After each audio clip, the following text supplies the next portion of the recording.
2024-25 માટે 3.32 લાખ કરોડનું અંદાજપત્ર નાણામંત્રી કનુ દેસાઈ દ્વારા રજૂ કરવામાં આવ્યું. ગત વર્ષની સરખામણીએ 31,444 કરોડનો વધારો સૂચવાયો છે. વર્ષ 2011-12 થી 2024-25 સુધીમાં અંદાજપત્રનું કદ સરેરાશ 11.5%ના દરે વધ્યું છે. રાજ્યના દરેક નાગરિકો માટે લિવિંગ વેલ એન્ડ ઇર્નિંગ વેલના વિઝનને સાકાર કરવાની ઉદ્દેશ સાથે નાણામંત્રી કનુ દેસાઈએ બજેટ રજૂ કર્યું. ગત વર્ષોમાં રાજ્યના અર્થતંત્રને પણ પ્રોત્સાહન મળ્યું છે. મૂડી ખર્ચ 10.9% વધીને 1,08,615 કરોડ થયું છે. નાણાકીય વર્ષ 2024-25 માટે 9,821 કરોડની મહેસૂલી પુરાંત જાળવી રાખી છે. રાજ્યોએ એક દાયકા કરતા વધુ સમયથી મહેસૂલી પુરાંત હાંસલ કરવાનો ટ્રેક રેકોર્ડ પણ જાળવી રાખ્યો છે. તો આ વખતે નમો લક્ષ્મી, નમો સરસ્વતી અને નમો શ્રી યોજનાની પણ જાહેરાત કરવામાં આવી છે.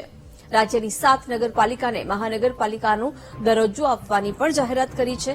રાજ્યના સર્વાંગી વિકાસ માટે વિવિધ વિકાસ કાર્યો માટેની પણ જોગવાઈ કરાઈ છે.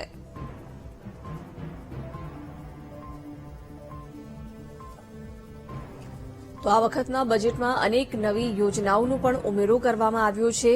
નમો લક્ષ્મી, નમો સરસ્વતી અને નમો શ્રી યોજનાનો પણ આ વખતના બજેટમાં વાત કરવામાં આવી છે. તો 7 જેટલી નગરપાલિકાને હવે મહાનગરપાલિકામાં વિકાસ કરવામાં આવશે. વર્ષ 2024-25નું અંદાજપત્ર રજૂ કરવામાં આવ્યું છે, ત્યારે અનેક કરોડોનો આ વખતે બજેટમાં પણ વધારો કરવામાં આવ્યું છે. કદ સરેરાશ 11.15% વધ્યું છે. લિવિંગ વેલ અને અર્નિંગ વેલનું વિઝન આ વખતે રાખવામાં આવ્યું છે. મૂડી ખર્ચ પણ 10.9%થી વધારવામાં આવ્યો છે. મહત્વનું છે કે બજેટોમાં દરેક વર્ગના લોકો માટે કંઈક ને કંઈક નવું આ વખતે ઉમેરવામાં આવ્યું છે. વિકાસલક્ષી આ બજેટ રાજ્ય સરકાર દ્વારા ગણાવવામાં આવી રહ્યું છે. ખાસ તો 7 જેટલી નગરપાલિકાનો વિકાસ કરી તેને મહાનગરપાલિકામાં ફેરવવામાં આવશે. બજેટમાં ખેડૂતો માટે પણ આ વખતે અનેક નવી યોજનાઓનો ઉમેરો કરવામાં આવ્યો છે.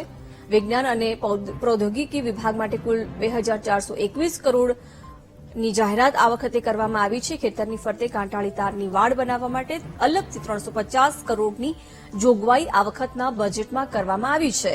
તો આરોગ્ય ક્ષેત્રમાં પણ આ વખતે મહિલા અને બાળ કલ્યાણ વિભાગ માટે 6,885 કરોડ રૂપિયાની ફાળવણી કરવામાં આવી છે. કેન્સર માટે 600 કરોડનો નવો પ્રોજેક્ટ પણ અમલમાં મૂકવાની વાત આજના બજેટમાં કરાઈ છે.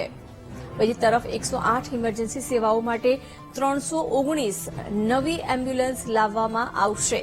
બાવડા અને કામરેજ નજીક 300 બેડની સરકારી હોસ્પિટલ શરૂ કરવામાં આવશે. એટલે કે આરોગ્ય ક્ષેત્રમાં પણ આ વખતે બાળ મૃત્યુદર અને માતા મૃત્યુદરને પણ ધ્યાનમાં રાખતા એક મહત્વની જાહેરાત કરવામાં આવી છે.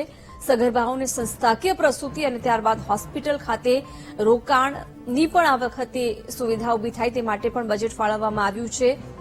આરોગ્ય ક્ષેત્રમાં આ વખતે મહિલાઓ પર પણ ખાસ ધ્યાન આપવામાં આવ્યું છે. આયુષ સેવાઓ માટે કોલવડાને સેન્ટર ઓફ એક્સલન્સ તરીકે વિકસાવવામાં આવશે. આયુષ હેઠળના દવાખાના વિકસાવવા માટે પણ 482 કરોડની જોગવાઈ કરાઈ છે.